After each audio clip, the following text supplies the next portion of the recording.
You're gonna walk another 3 miles? I try to walk 2.5, 3 miles every day.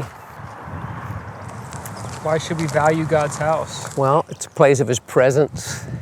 The whole concept of church, the English word church comes from the Greek word ekklesia. It's a combination of words that means the ones who are called out, an assembly of people called out. As a Christian, we're called out from living in the world, influenced by the world, the culture of the world, and we're called to live close to God. So the church is not the building so much as it is the group of people that come together. It just happens to be where they meet. We're called out of the world. Doesn't mean we're afraid of it. Doesn't mean we're nerdish or weird. It just means we know we need time with God every week to worship and hear the Bible and fellowship and pray and serve and give, all those components that happen literally in a church service. That is church, people. And it just recalibrates us, helps us see who we are and how we can do better, brings us close to God so we can go back into another week in the world. But that's not our home, that's not our heart. As a Christian, our heart is God and His kingdom. So church is the called out ones. I'm in this world, but it's not my passion. My passion is God. So I come together with other believers in a building we call the church. And what happens there is essential for my joy, for my happiness, and to live a victorious life.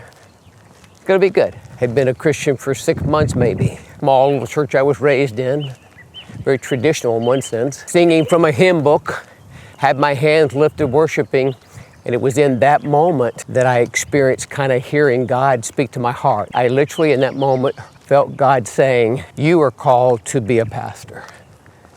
It was just the holiest of all holy moments for me, and that was when I discovered what God had for my life. Other moments have been major turnarounds, ideas. The idea to come to San Diego to start a church happened in a church service. Times I've been encouraged when I was really discouraged. Times when God used me to help someone else. I find that's really one of the greatest parts, is I go to church and I'm giving to help others and I'm receiving and it helps me. Kind of like breathing. We're out here in the woods and these plants are giving off oxygen, but they need carbon dioxide. When I breathe out, I give them what they need. When I breathe in, you're giving me what I need. Church is a place where, if we're not careful, we go there as a consumer. You know, what can you do for me? If I don't like it, I'll go somewhere else, or I just won't go, instead of a contributor. Contributing and consuming.